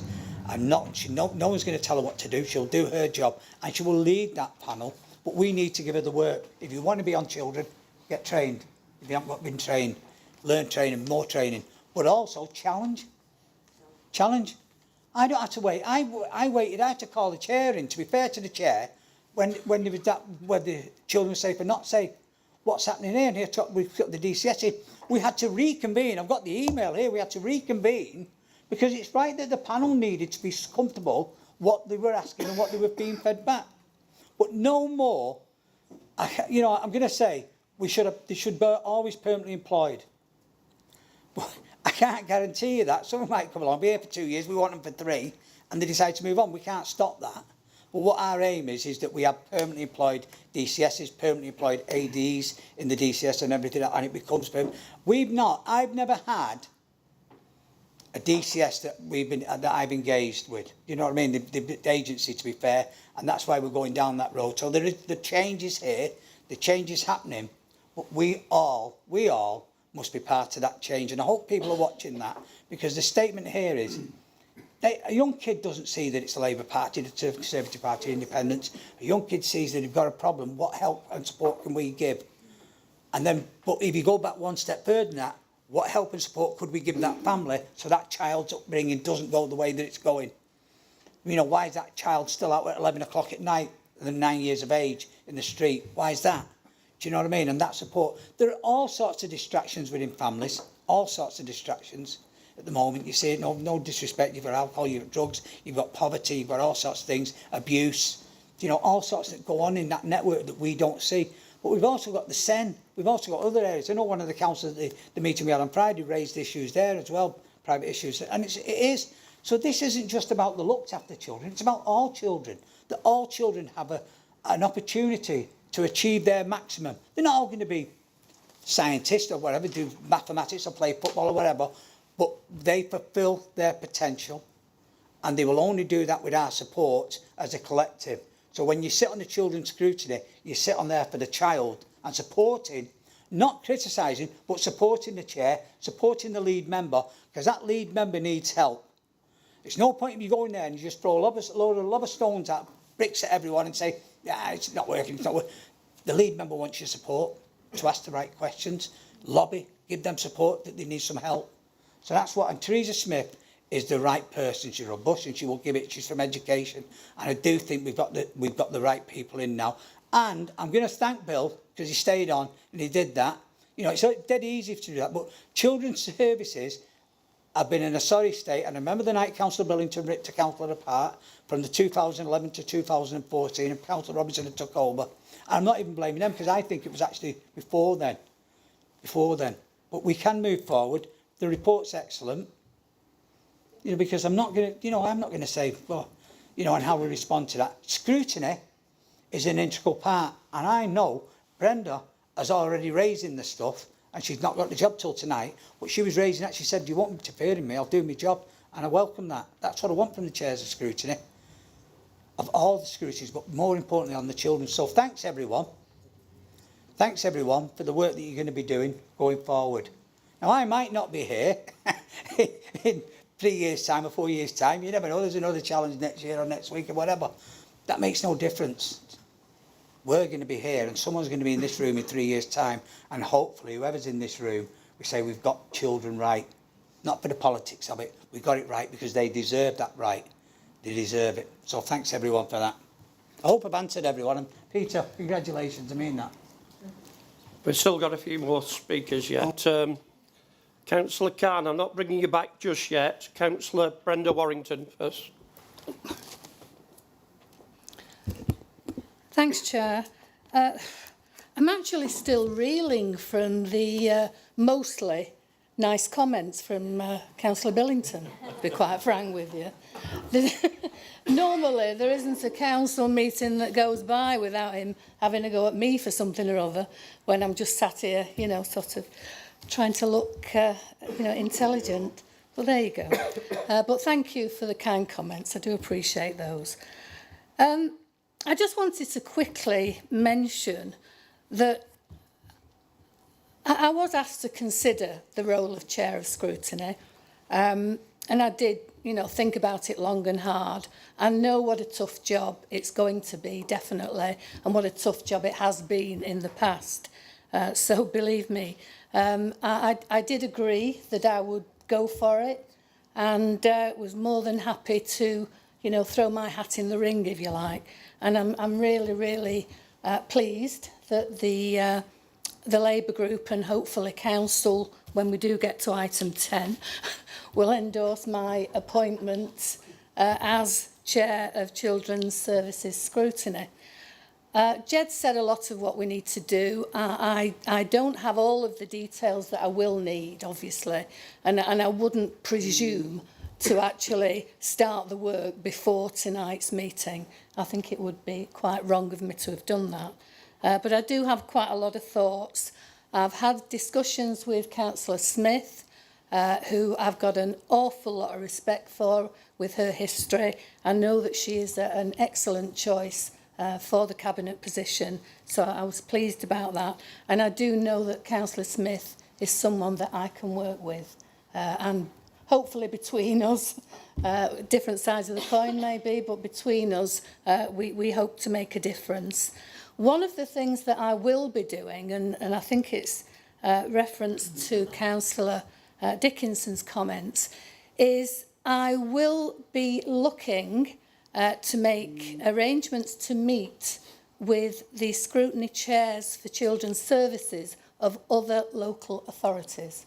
I'm going to want to know what they do, how they do it, how successful they are, or otherwise. I know some of them are successful. They're the ones that I'll go to first, obviously. But I did promise the Labour group when the decision was made that I will hit the ground running, and I will do that. And there's a number of things that I plan to do fairly quickly. So I think we all have to remember, though, that in the middle of all of this are the children. They're the ones that we have to look after. We're all responsible for that. We're all corporate parents. None of us can start throwing stones. You know, we've all got a job to do, and I do hope that everyone will play their part. I'll certainly do my very best, that I can promise. And just one reference to something that Councillor Billington said. I actually agree that those press releases that were premature, nothing to do with me, I just happened to be the subject of them, as often happens. But I don't think they were helpful in this situation because it just raised something to a level that wasn't necessary. But we're beyond that now, and I do genuinely hope that we can work cross-party. I know I've got two members of the Conservative group on the Children's Services panel. Exactly, I know that. I do know that. I will, when the time comes. So yeah, I will expect to work cross-party, and certainly we together can make a difference, which is what we need to do. We have to do. We've got to respond to the Commissioner's report and not ignore any of the aspects of it. It's too important. And we do have to service our children better than we have done. So I'll play my part. Thank you. Councillor Sweeton.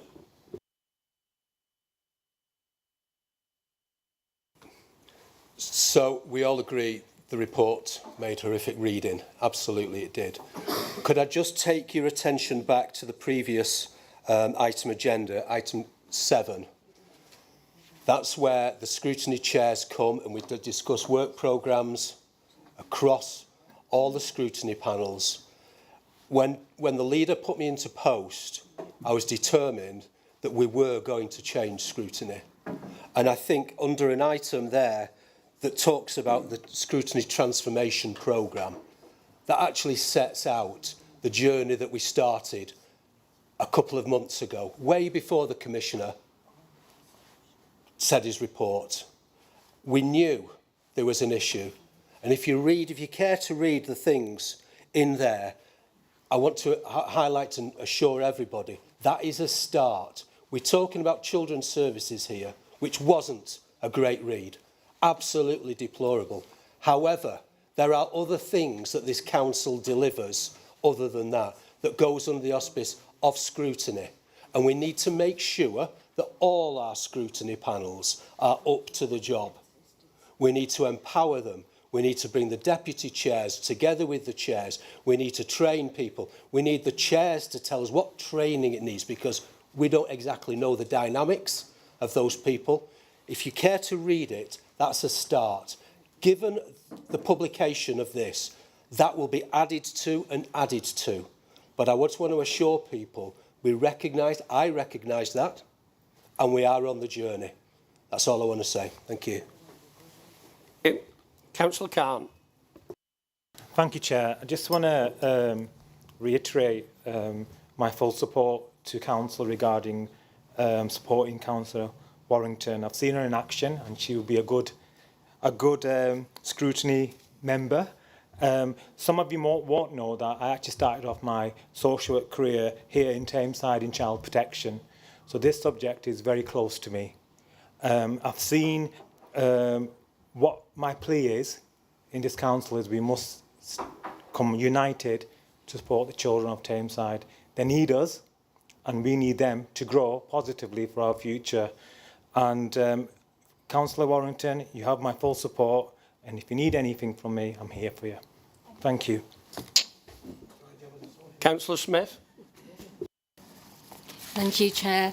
A lot's been said, so I'm not going to repeat everything, and some really positive comments. I agree with everybody else in the room. When I read that report, I thought it was brutal.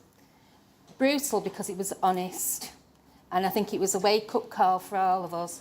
Everybody knew children's services were in a bad place, but to see it put down in such detail in black and white was pretty harrowing. I'm going to welcome working with our new Commissioner. I've met with him a few times already, and work with him on his recommendations for us. Like everybody else in the room, I welcome working with Councillor Warrington. We often chat about things that are going on, and I'm sure that we'll work really well and she'll be an excellent chair of scrutiny. I've got to say, though, that we're all corporate parents in this room, and we all have a right to ask questions. It doesn't matter if you're not on the Children's Scrutiny Panel or the Corporate Parent Board or any of those, you still have a right and responsibility to question. One of the things I will be doing is sending out regular updates to all members to let you know where we're up to, what our challenges are, what progress is made. But please don't save questions for meetings like this. If you read something or you've heard something and you want to know, ask me. Please do, because it's only by working together as a really strong team, and that's every single member in this council, that we're going to bring about change. It's not happened quick enough. We've all got to agree that. And it won't happen quick enough again if we don't all work together. I've not been in this post very long, but I like to think I've been very busy, and I've met lots of fabulous people. I've met parents who've been really open and really blunt and said what we're doing wrong and made suggestions of what we can do right, and I'll continue to meet with them. I've met our amazing staff who are pretty battered and bruised at the moment, but you come across so much dedication. People who really come to work every day because they want to make a difference to children's lives, and we've got to show our support for them. They're great. I can't sing their praises enough. They want to see this turnaround, and they've been trying for a long time, and they need our support to do that. I've come across some amazing foster carers who open their homes to children who need love and support, and they give so much and often so quietly. Many people wouldn't even know that they were foster carers. People I meet just presume that they're their own children. If we're talking about recruitment and retention, you're totally right, Councillor Khan. It's a massive problem for us, and it's one of our priorities. We're talking to agency staff at the moment and asking them, would they be interested in coming over and working on permanent contracts? We've got our social work academy that's being set up. We're going to train social workers. They'll be with us for 3 years. We'll monitor their casework, because that has been an issue in the past, what we've been expecting people to do. And really then, it's quality or quantity, isn't it? Well, for our children, it's got to be quality.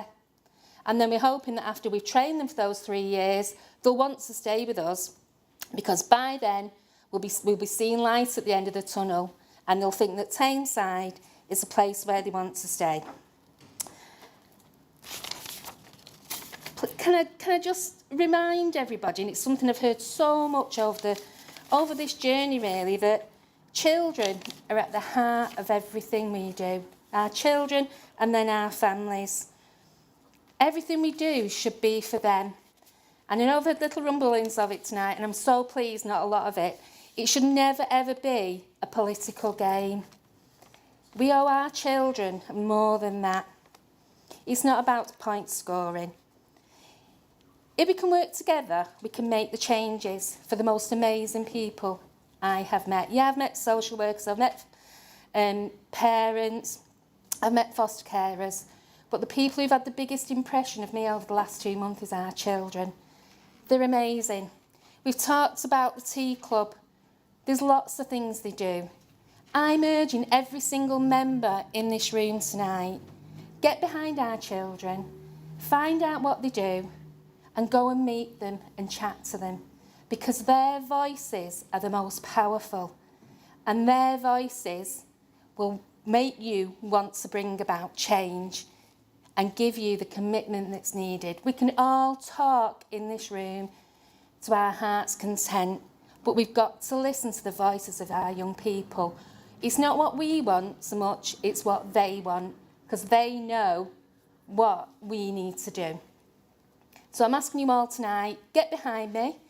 I can't do it on my own. I'm happy to be the exec member for Children's Services. I regard it a real honour and a privilege to do. It was the shortest retirement in history, probably. But here we go, and I wouldn't have took on this role if I didn't think we could do it. I'm not going to put myself up for failure, but I know that every single person in this room cares about the children in our borough. So please get behind me. Please approach me. If it's a question, if it's a criticism, it's okay, I can take it. Or if you've got a good idea. I don't care what colour you pin to the mast. If it's a good idea, bring it to me. And all I can say is I promise I will listen. Thank you.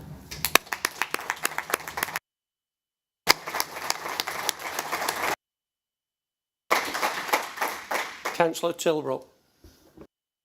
Chair, I just wanted to say as Deputy Chair of Children's that I welcome Councillor Warrington, and I've been on the panel now 18 months and I can safely say, other than one or two comments from an ex-Hyde councillor, that it is politically neutral and there aren't any colours in that meeting, and I welcome that. And I'm looking forward to working with her. I'm glad that as a council, we've accepted all these recommendations. I think it's important that we listen to what the Commissioner's saying. But as a scrutiny panel member, I will now be looking at these recommendations and scrutinising to make sure, are we actually doing what we said we're going to be doing? And I see that as one of my roles on the scrutiny panel. And also a permanent DCS. When we appointed the last DCS, I think I'm on the third one now in 18 months, but when we appointed the last one, I was asking questions continually about, is this a permanent position? Why is it not permanent? I think it's important that we get that stability. So I welcome that. So I just wanted to raise those points and say on behalf of, I guess, myself and Councillor Chadwick, who is also on children's scrutiny, that we will work with all members, no matter what colour, and with Councillor Smith, to bring children back to where it needs to be. Thank you. Well done. Thank you. I don't think there's any need to respond unless you want to briefly sum up. I would just say Teresa's done it. Teresa was excellent, so I don't think you can enlarge on that. Well done, Teresa. Yeah, and thank you, everyone. Thank you. Do you accept that report and the recommendations? Thank you. We'll move on to agenda item 10, appointments to various bodies.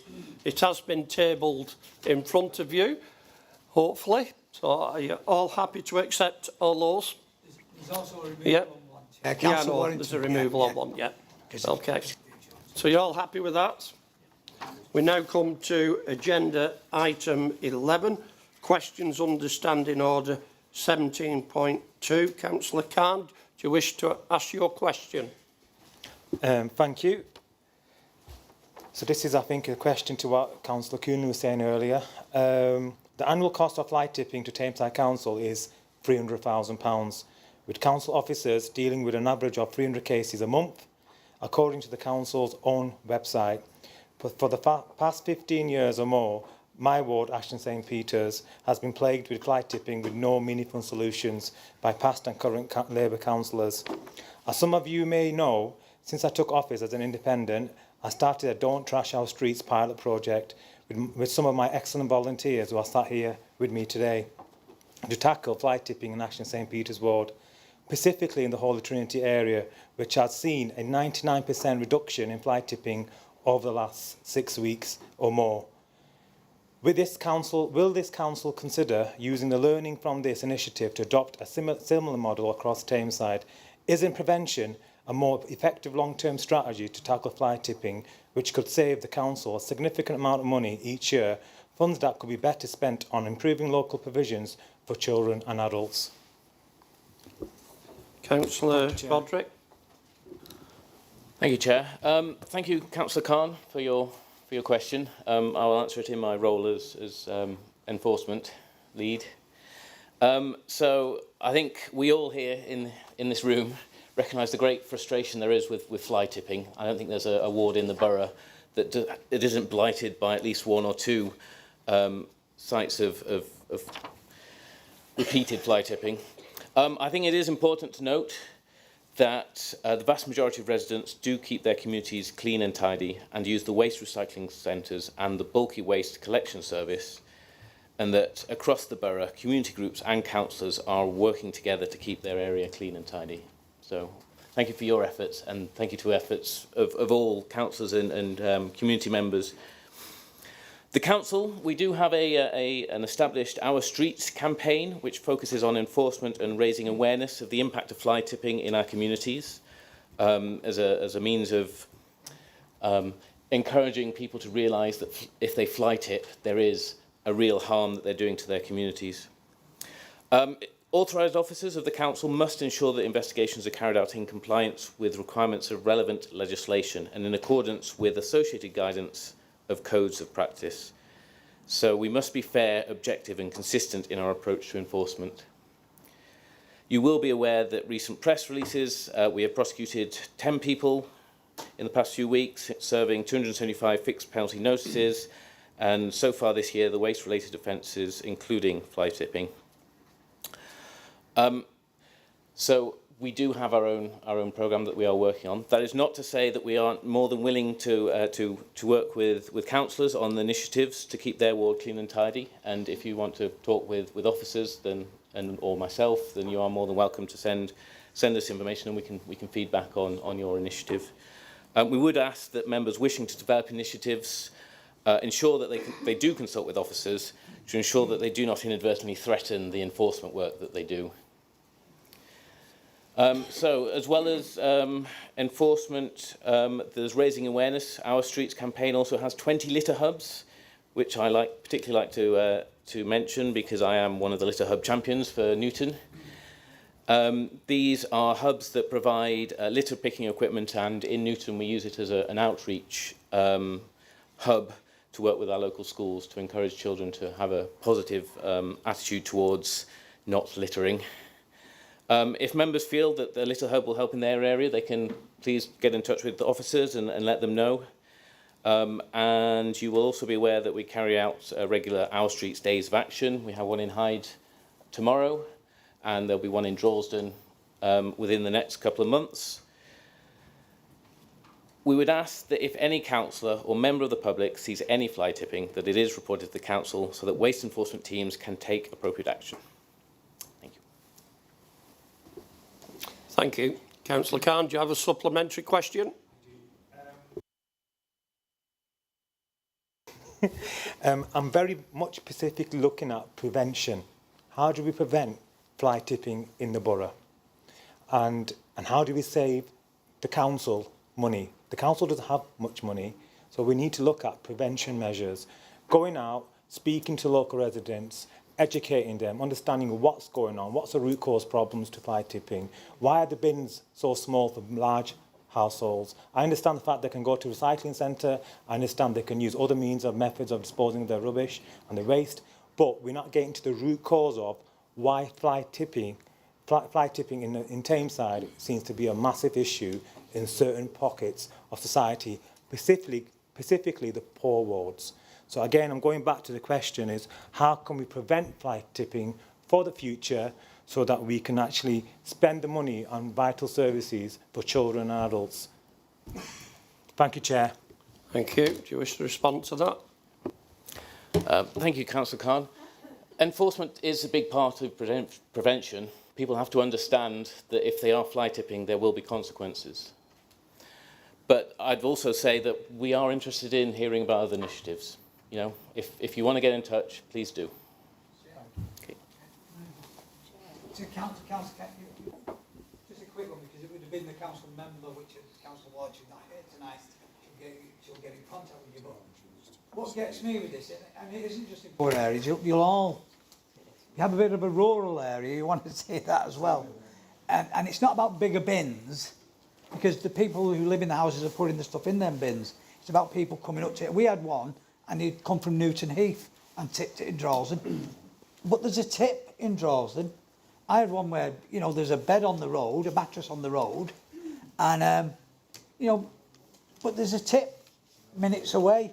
So it's about, you're right, it's about challenging those who want to do the fly tipping, whoever they are, and a lot of places they're getting stuff, they're picking it up, and they're dumping it there, but they're charging the customer with it, so we need to have a look at that. But also then, is that how do we about using the recycling and everything else, but it is a collective. There's no one answer to it. I accept that, but it's also making sure you use the bin. I've seen some of them, and we got terrace houses where I am, but they're not actually recycling, and it's all dumped on, and the bin gets left. So we have to tackle it because it's contaminated, and that's what happens. So there is an education element about that, about the recycling. No ifs and buts about that, but also but we need to come hard on those and then show that prosecution, because some of this waste had nothing to do with any of the households. Just someone finds it very easy to park up for a few seconds, dump it off, and then drive off and charge it. And we was at the Ashton Cricket Ground the other week on Rayner Lane, and they're plagued with that because it's a quiet road. But I think everywhere you go, you're getting that, because people, for some reason, are charging it. They're not going to the tip. And then one thing we're not short in Tameside are tips, you know, in that side, but also then the recycling, making sure that's done, you know, in that sense. And there are issues in and around. I think everyone will tell you where there's a change of people in and out of properties. We get that in some of ours, and then someone just throws that stuff out, moves in, and that shouldn't be the case. So we need to deal with landlords as well, in that sense. They have a responsibility. But yeah, if you speak to Councillor Ward, she'll be in touch with more. But whatever initiative we do, it's important. You know, that one, it works, it has an enforcement element to it as well. Because if you don't do it, you can't be bothered doing it, then you pay the consequences of it. Because picking up rubbish, as you said, isn't free at all. Someone's time spent on that and money spent on that where we could have spent it somewhere else. So welcome that. Thank you. I'm now moving on to agenda item 12. This is a question from a member, an exec member answers. That is it on them. Okay? Yes, I'm well aware of that. We're now going on to agenda item 12. We have two urgent items which contain disclosure of exempt information, and therefore the press and public are excluded from the meeting, as are officers other than the monitoring officer. So if all elected members could remain here, I ask everybody else to please leave. Thank you.